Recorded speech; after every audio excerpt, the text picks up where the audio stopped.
وسلم کا فرمان عالی شان ہے، جو روزے جمعہ 200 بار درود پاک پڑھتا ہے اس کے 200 سال کی گناہ معاف کر دی جاتے ہیں۔ باقی جو گھڑیاں رہ گئی کوشش کریں 200 بار درود پاک مکمل کر لیں۔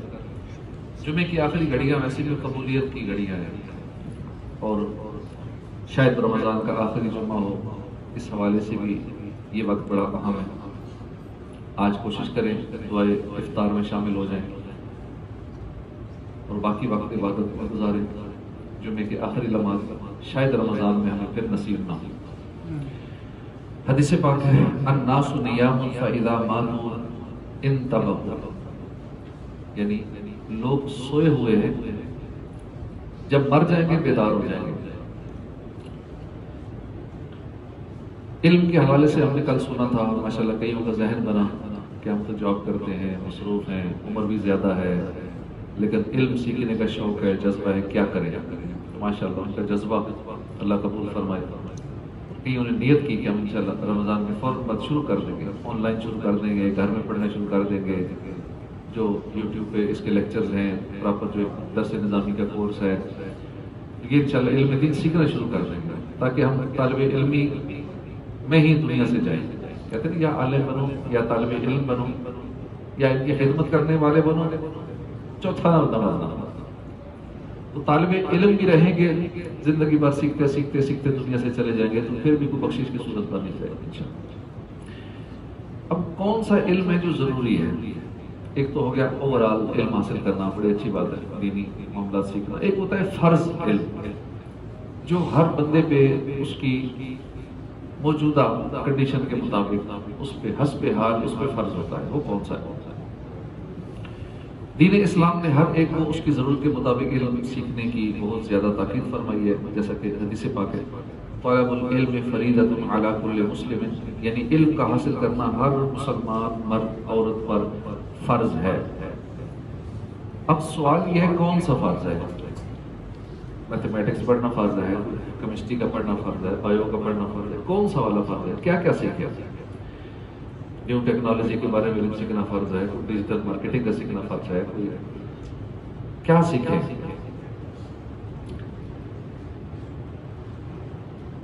سوال ذہن میں آتا ہے اکثر لوگوں کے، کہاں سے شروع کریں، کون سا سیکھیں نہ سیکھیں؟ جو نہیں سیکھیں گے تو گناہ گار ہوں گے، تو بہتر پہلے وہ سیکھ لیں کہ جس کے نہ سیکھنے سے ہمارے سر پہ گناہ آتا ہے، اور جس کو حاصل کرنے کا پیدائش سے لے کر موت تک حکم دیا گیا وہ کون سا ہے، اور جس کے لیے کہا گیا چاہے تمہیں چین جانا پڑے، دور دراز جانا پڑے گا، تکلیف اٹھانی پڑے، مشقت اٹھانی پڑے، پھر بھی سیکھو۔ چین اس وقت چونکہ کافی سفر بنتا تھا تو اس لیے چین کی مثال دی گئی۔ مقصد یہ کہ جتنا بھی دور جانا پڑے، تکلیفیں اٹھانی پڑے، پھر بھی سیکھو۔ لیکن اب تو تکلیفوں والا معاملہ ہی نہیں ہے، بہت آسان ہو چکا ہے۔ ظاہر ہے کہ اس کا یہ مطلب تو ہو نہیں سکتا کہ سارے علوم سیکھو، سارے تو پاسبل نہیں ہر ایک کے لیے سیکھنا۔ باہر شریعت میں ہے کہ تو پھر اس سے مراد کیا ہے؟ یہ اعلیٰ حضرت امام اہل سنت سے رہنمائی لیتے ہیں۔ آپ نے جو فرمایا اس کا آسان خلاصہ ان لفظوں میں توجہ سے سنیں گے تو آپ کی سمجھ میں بات آ جائے گی، اور اگر ہم اس گناہ میں مبتلا ہیں فرض علوم نہ سیکھنے والے میں تو کافی رہنمائی مل جائے گی۔ آپ فرماتے ہیں سب میں اولین و اہم ترین فرض یہ ہے کہ بنیادی عقائد کا علم حاصل کرے، جس سے آدمی صحیح العقیدہ سنی بنتا ہے، اور جن کے انکار سے یا تو کافر ہو جاتا ہے یا پھر گمراہ ہو جاتا ہے۔ اس کے بعد مسائل نماز، جیسے ہی بندہ بالغ ہوتا ہے نماز فرض ہو جاتی ہے، بلکہ 7 سال کا بچہ تو اسے سختی سے نماز پڑھائی جائے، 10 سال کا بچہ نہیں پڑھتا مار کے پڑھائی جائے۔ مسائل نماز یعنی اس کے فرائض، شرائط، مفسدات، نماز توڑنے والی جو باتیں ہیں وہ سیکھے تاکہ نماز صحیح ادا ہو سکے۔ پھر جب رمضان آ جائے، روزوں کے مسائل، مالک نصاب نامی ہو تو زکوٰۃ کے مسائل، صاحب استطاعت ہو تو مسائل حج، نکاح کرنا چاہے تو اس کے ضروری مسائل، تاجر ہو خرید و فروخت کے مسائل، مزارع ہو یعنی کاشتکار اور زمیندار ہو کھیتی باڑی کے مسائل، کہیں ملازمت کرنی ہے تو ملازم ہونے کے مسائل، کسی کو ملازم رکھنا ہے تو ملازم رکھنے کے مسائل، اجارے کے مسائل، وعلی ھذا القیاس۔ یعنی جو کر رہا ہے وہ اپنے اس جاب سے متعلق، اپنے شعبے سے متعلق، اپنی موجودہ حالت کے متعلق وہ مسائل سیکھے۔ ہر مسلمان عاقل بالغ مرد عورت پر اس کی موجودہ حالت کے مطابق مسئلے سیکھنا فرض عین ہے۔ اعلیٰ حضرت رحمۃ اللہ علیہ کے مبارک فتوے سے معلوم ہوا کہ ہر عاقل و بالغ مرد و عورت پر عقائد کا علم سیکھنا، وضو غسل نماز روزے کے مسائل سیکھنا، صاحب نصاب ہونے کی صورت میں زکوٰۃ کے مسائل سیکھنا، حج فرض ہونے پر حج کے مسائل سیکھنا، کاروبار کرنے والوں پر خرید و فروخت کے مسائل سیکھنا فرض ہے۔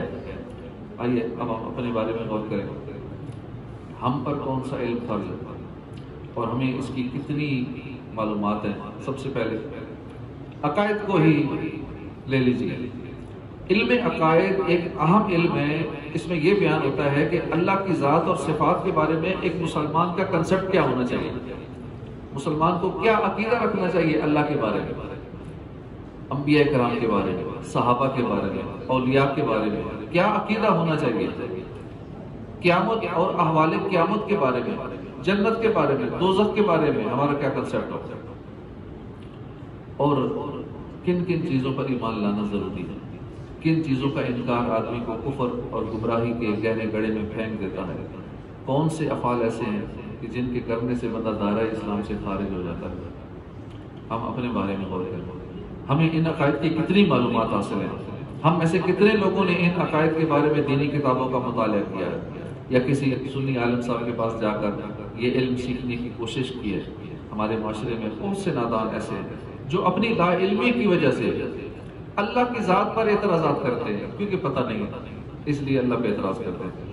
ہنسی مذاق میں فرشتوں کے لطیفے بنائے ہوئے ہیں، فرشتوں کے بارے میں مذاق مسخری ایک دوسرے کو ہنسانے کے لیے کر رہے ہوتے ہیں، جنت اور دوزخ کے بارے میں مذاق مسخری اور لطیفے اور ایک دوسرے کو ہنسانے کے لیے توہین آمیز قسم کے باتیں بک جاتے ہیں۔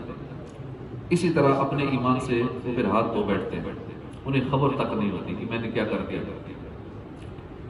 اس بارے میں ڈھیروں معلومات حاصل کرنے کے لیے امیر اہل سنت کی کتاب ہے کفریہ کلمات کے بارے میں سوال جواب، اس کتاب کا مطالعہ بے حد مفید ہے۔ جیسے لوگ کہتے ہیں اللہ اوپر ہے، معاذ اللہ، اوپر والا جانتا ہے، اوپر اللہ ہے نیچے تم ہو، اس طرح کے یہ کفریہ جملے ہیں۔ اللہ کے لیے سمت، ڈائریکشن، جگہ مقرر کرنا، یہ کفریہ کلمات۔ اسی طرح عبادات کو دیکھ لیں، یہ تو عقیدے کی بات ایک چھوٹی سی میں نے ایک مثال دی، ایک جھلک سے دی ہے، باقی بہت ڈیٹیل ہے اس کی عقیدے کی بھی۔ عبادات کو لے لیں، ہم میں سے کتنے لوگ ہیں جو روزانہ نمازیں پڑھتے ہوں گے؟ پہلی بات ہے پڑھتے ہی کم لوگ، پوری دنیا میں سروے کریں شاید مور دین 95% لوگ نماز نہیں پڑھتے۔ اب جو نماز پڑھتے ہیں بہت تھوڑے لوگ ہیں، ہو سکتا ہے کہ انہیں نماز کے فرائض شرائط معلوم نہ ہو، کسی کو نماز کے واجبات نہیں آتے، کسی کی قرات درست نہیں ہے، کسی کو صحیح سجدہ کرنا نہیں آتا، کسی کو صف میں صحیح کھڑا ہونے کا طریقہ نہیں آتا، کسی کو اتحیات سے دینی آتی، یعنی بہت ساری چیزوں کا نہیں پتا۔ مفسدات نماز کون سے ہیں، کن باتوں سے نماز ٹوٹ جاتی ہے، وہ کون سے کام ہے جن سے روزے کا کفارہ لازم آتا ہے، وہ کون سے کام ہے جس سے صرف قضا ہوتی ہے کفارہ نہیں ہوتا، وہ کون سے کام ہے جس سے کفارہ ہوتا ہے۔ اب یہ عبادات کی مثالیں ہیں۔ اسی طرح جس کو حج کی سعادت نصیب ہوتی ہے تو کیا انہیں حج کے مسائل آتے ہیں؟ عمرے پہ جانا ہے تو کیا اس سے پہلے عمرے کے مسائل سیکھ لیے؟ بعض نادان تو ایسے ہیں کہ جو حج کی معلومات حاصل کرنے کی بجائے یوں کہتے ہیں کہ بس حج کے لیے چلے جاؤ، وہاں جو لوگ کر رہے ہوں گے بس تم وہی کرتے رہنا، دیکھا دیکھی بس کرتے رہنا، حج ہو جائے گا۔ ہم ذرا غور کریں، اتنا پیسہ خرچ کیا، حج نارمل بھی تقریباً 10-12 لاکھ سے اوپر چل رہا ہے اس دفعہ جو حج ہونے کا، گورنمنٹ کا حج تقریباً 12 لاکھ کے راؤنڈ اباؤٹ ہے اور باقی پرائیویٹ 15 لاکھ سے اوپر ہے۔ اب اتنا 12-15 لاکھ لگا کے جائیں، سیکھیں کچھ نہیں، اتنی غلطیاں ماں کریں، پیسہ بھی ضائع ہوا، دم بھی اپنے سر پہ واجب آئے، گناہگار بھی ہوئے، صرف نہ سیکھنے کی وجہ۔ اتنی قربانیوں کیا فائدہ جب سیکھا نہیں؟ لہذا نماز، روزے، حج، عمرہ کے بارے میں ہمیں معلومات حاصل کرنی چاہیے۔ اگر ہم نے حج پہ جانا ہے، عمرے پہ جانا ہے، بالفرض نہیں بھی جانا تو بھی سیکھنا چاہیے تاکہ شوق پیدا ہوگا، اور جانا ہے پھر تو سیکھنا ضروری ہوگا۔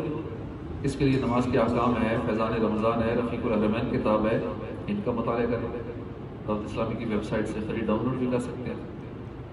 اسی طرح زکوٰۃ، یہ بھی دین اسلام کا اہم رکن ہے، ہر صاحب نصاب شخص پر فرض ہوتی ہے، مگر ہم میں سے کتنے ایسے ہیں جن کو زکوٰۃ کا مفہوم ہی نہیں پتا، زکوٰۃ کے مسائل نہیں پتا، زکوٰۃ کب فرض ہوتی ہے، کتنے مال پر کتنی زکوٰۃ بنتی ہے، زکوٰۃ کے اصل مستحق کون لوگ ہوتے ہیں، اس کے علاوہ زکوٰۃ کے بہت سارے مسائل ہیں ہماری اکثریت کو نہیں پتا۔ لا علمی کی وجہ سے گناہ گار ہوتے ہیں، شرعی طور پر جتنی زکوٰۃ بنتی ہے پوری نہیں دیتے، گناہ گار ہوتے ہیں، یا جو دیتے ہیں وہ وہاں دے دیتے ہیں جہاں زکوٰۃ لگتی نہیں، کسی بھی راہ چلتے فقیر کو دے دیتے۔ اس کے لیے 2 کتابیں، فیضان زکوٰۃ اور فتاوی اہل سنت احکام زکوٰۃ، اس کا مطالعہ کریں۔ یہ بات ذہن نشین رہنی چاہیے کہ ہر ایک کو اپنی ضرورت کے مطابق علم دین سیکھنا چاہیے۔ علم دین حاصل کرنے کے بہت سارے ذرائع ہیں، اس دور میں کئی طریقوں سے علم حاصل کیا جا سکتا ہے۔ ٹائم ہے تو جامعۃ المدینہ میں داخلہ لے لیں، کوئی فیس نہیں، کھانا پینا فری ہے، بکرے فری ہیں، رہائش فری ہے، ساری سہولتیں فری ہیں، موج مستی ہے، 7-8 سال نہ کھانے پینے کوئی اور ٹینشن نہیں، آپ نے پڑھنا ہے کرنا ہے۔ اب جو بڑے ہیں نہیں پڑھ سکتے، جاب کرتے ہیں، کاروبار کرتے ہیں، اپنے بچوں کو کرا دیں۔ ایک ذریعہ تو یہ ہے۔ دوسرا ہے علماء کرام کی صحبت اختیار کرنا، پوچھ کے سوال کر کے سیکھنا۔ تیسری چیز ہے کتابوں کا مطالعہ کرنا۔ اب یہ بھی کسی سے معلومات دیں کون سی کتابیں پڑھنی ہیں، یہ نہ ہو کہ ایسے ہی ٹائم ویسٹ کرتے رہتے، جو نہیں پڑھنی انہیں کو پڑھتے ہیں۔ مدنی قافلوں میں سفر کرنا، مدنی چینل دیکھنا، اس سے بھی علم حاصل ہوتا ہے۔ اسی طرح دینی اجتماعات میں شرکت کرنا، اس سے علم حاصل ہوتا ہے، کیونکہ ہر اجتماع میں نئے نئے بیانات ہوتے ہیں، مختلف بیانات سنا، جیسے یہاں جمعے کا بیان ہوتا ہے، ہر جمعے کا بیان تقریباً ایک نیا ٹاپک ہوتا ہے۔ 3-4-5 سال ہو گئے ہیں، اب اس میں ہم سینکڑوں ٹاپکس پہ بات کر چکے ہیں۔ اب جو ریگولر سننے والے ہیں یا اول تا آخر بیٹھنے والے ہیں، ایسے ماشاءاللہ خوش نصیب ہیں کہ جو 12 بجے آ کے بیٹھ جاتے ہیں، ان کا شوق ہے، ثواب کی حرص ہے، نیت ہے، اللہ قبول فرمائے ان کا پہلے آنا۔ تو اور جب یہ علم دین کی باتیں ہو رہی ہیں، ابھی ہم جو سیکھ رہے ہیں یہ بھی علم دین ہی ہے۔ کتنے مسائل ذہن نشین ہو جاتے ہیں، تقریباً 4 نمازوں میں ہمارے درس و بیان ہوتے ہیں، جو ریگولر بیٹھتے ہیں کتنے مسائل ان کو یاد ہو جاتے ہیں، کئی مجھے یاد دلاتے ہیں آپ نے یہ کہا تھا۔ تو ماشاءاللہ ان کی آپ لوگوں کا شوق ہے، جذبہ ہے، پھر آپ لوگ یاد بھی رکھتے ہیں، پھر بزرگ بھی یاد رکھتے ہیں۔ اس عمر میں حالانکہ یاد نہیں رہتا، لیکن پھر بھی اللہ نے ایسی توفیق دی ہے، ذہن میں باتیں بیٹھ جاتی ہیں، بزرگوں کی پھر ہمیں سمجھاتے ہیں، ماشاءاللہ خوشی ہوتی ہے۔ تو کئی ذرائع ہم سیکھ سکتے ہیں، یوٹیوب کے ذریعے سیکھ سکتے ہیں، گوگل کریں ہر چیز کو، ہر چیز سیکھ سکتے ہیں، اور کئی ذرائع ہیں جہاں فری کورسز بھی پڑھے ہیں، فری ویڈیوز پڑھی ہیں، علماء اہل سنت کی، علماء حق کی، ویسے تو بے شمار ہیں، لیکن دیکھ بھال کے ایسا نہ ہو کہ سیکھنے جائیں علم دین اور کہیں عقیدے کا بگاڑ پیدا ہو جائے، کہیں اور نکل جائے، پتہ چلے کہ میں نے تو اتنے زیادہ ضائع کر دی، میں کہاں بھٹکتا رہا۔ مگر یاد رہے کہ صرف علم سیکھنا ہی کافی نہیں، بلکہ علم حاصل کرنے کے آداب میں سے ایک ادب یہ بھی ہے کہ جو علم سیکھا اس سے فائدہ بھی اٹھایا جائے۔ فائدہ کیسے اٹھانا ہے، علم کا فائدہ کیسے ہوگا، اس پر عمل کریں کہ یہ علم میں اضافے کا سبب ہے۔ من عمل بما علم ورثہ اللہ علم ما لم يعلم، جس نے اپنے علم پر عمل کیا تو اللہ پاک اسے ایسا علم عطا فرمائے گا جو وہ پہلے نہ جانتا تھا۔ جو بات پتہ لگی عمل شروع کر دیں، اب اللہ اس کو نیا علم ایسا عطا فرمائے گا جو پہلے نہیں جانتا تھا، اس پہ عمل کر لے، اللہ پاک اس کو ایک نئی چیز عطا فرما دے گا، اس پہ عمل کر لے، پڑھتا چلا جائے، عمل کرتا چلا جائے، کیونکہ علم جو عمل کے دروازے پہ آتا ہے۔ عمل نہیں کریں گے معاملہ سٹاپ ہو جاتا ہے، جو سیکھا عمل نہیں کیا اب اس کو فائدے نہیں ہوتے، ٹائم ویسٹ کر رہے۔ عمل کرنا ضروری ہے، علم کا استعمال کریں، اس کو یوز کریں، دوسروں کو سکھا دیں، جو بات ہم نے سیکھی کسی اور تک پہنچا دیں۔ آج ہم نے جیسے فرض علوم کے بارے میں سیکھا، فرض علوم کون سے سیکھنے چاہیے، اچھا اگر نہیں سیکھیں گے تو کیا ہوگا؟ نہ سیکھنے کا یہ نقصان ہے کہ جس پر جو علم فرض ہے، مثلا نماز اس پہ فرض ہوگی، جیسے بالغ ہوئے نماز فرض ہو گئی، نماز فرض ہوئی نہیں سیکھی، ہر وقت گناہ گار ہے، سوتے ہوئے گناہوں کا میٹر چل رہا ہے، کھانا کھاتے ہوئے، چلتے پھرتے، اٹھتے بیٹھتے، ہر وقت گناہ گار ہو رہا ہے، بندہ خود کو نیک سمجھ رہا ہے لیکن فرض علوم نہ سیکھنے کی وجہ سے حج کر رہے ہیں، حج کا علم نہیں سیکھا، ایسے ہی چلا گیا، اب اس پہ دم واجب ہو رہے ہیں۔ پہلی بات ہے علم نہ سیکھنے کی وجہ سے گناہ گار ہے کہ سیکھا کیوں نہیں، نہ سیکھنے کی وجہ سے جو غلطیاں ہو رہی ہیں وہ ڈبل گناہ، وہ الگ سے گناہ۔ تو سائیڈ ایفیکٹ یہ ہے کہ نہ سیکھنے والا 24 گھنٹے اپنے نامہ اعمال میں گناہ لکھواتا جا رہا ہے۔ اصول علم کے بعد اس پر عمل کرنا بے حد ضروری ہے۔ محض علم کے حصول ہی کو سب کچھ سمجھ لینا اور عمل کی طرف رغبت نہ کرنا یہ باعث ہلاکت ہے۔ تو اس لیے سیکھے، میرے پاس علم ہوگا میں لوگوں کو چپ کروا دوں گا، میرے پاس علم ہوگا بڑی بڑی باتیں کروں گا، سوشل میڈیا پہ چڑھا دوں گا، لوگ سمجھیں گے یہ بڑا علامہ ہے، اس کو تو بہت کچھ آتا ہے، لوگ امپریس ہو جائیں گے، میں اپنا سورس آف انکم بناؤں گا، علم حاصل کروں گا، بہت سارے کورسز بنا کے ویڈیوز بنا کے یوڈیمی پہ اپلوڈ کر دوں گا، لوگ خریدیں گے ان ویڈیوز کو، ڈاؤن لوڈ کریں گے، مجھے ڈالر ملیں گے۔ اس لیے اگر سیکھتا ہے صرف دنیا بنانے کے لیے، عمل نہیں کر رہا، وہ علم اس کے لیے باعث ہلاکت ہو جائے گا۔ تو امام غزالی اپنے ایک عزیز شاگرد کو نصیحت کرتے ہوئے فرماتے ہیں، اے نور نظر، نیک اعمال سے محروم اور باطنی کمالات سے خالی نہ رہنا، اس بات کو یقینی جان کہ عمل کے بغیر صرف علم ہی بروز حشر تیرے کام نہیں آئے گا۔ جیسا کہ ایک شخص جنگل میں ہو اور اس کے پاس 10 تیز اور عمدہ تلواریں دیگر ہتھیار ہوں، ساتھ ہی ساتھ وہ بہادر بھی ہو اور اسے جنگ کرنے کا طریقہ بھی آتا ہو، ایسے میں اچانک خوفناک شیر آ جائے، اس پہ شیر حملہ کر دے، تیرا کیا خیال ہے کہ استعمال کیے بغیر صرف ان ہتھیار کی موجودگی اسے مصیبت سے بچا سکتی ہے؟ یقیناً تو اچھی طرح جانتا ہے کہ ان ہتھیاروں کو استعمال میں لائے بغیر وہ شیر کے حملے سے نہیں بچ سکتا، لہٰذا اس بات کو اپنی گرہ سے باندھ لو کہ اگر کسی شخص کو ہزاروں علمی مسائل پر عبور حاصل ہے، وہ اس کی تعلیم میں دیتا ہے لیکن اس کا اپنے علم پر عمل نہیں ہے، تو اسے کوئی فائدہ نہیں ہوگا۔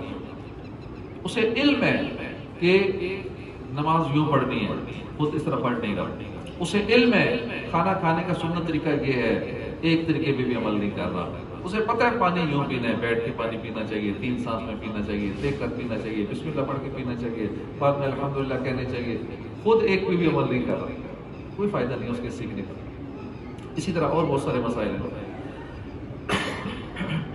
تو اللہ پاک ہمیں عمل کا جذبہ عطا فرمائے، ایک تو علم سیکھیں بھی اور علم پر عمل کرنے سے نا علم بڑھنا شروع ہو جاتا ہے۔ اب جو لوگ 8-8 10-10 سال کے مدرسوں میں پڑھتے بھی رہتے ہیں، اب بعد میں بہت سارے بیچارے وہ فارغ ایسے پھر محنت مزدوری کر رہے ہوتے ہیں، گھوم پھر رہے ہوتے ہیں، اس میں ایک مین وجہ یہ ہوتی ہے کہ انہوں نے علم پہ عمل نہیں کیا ہوتا۔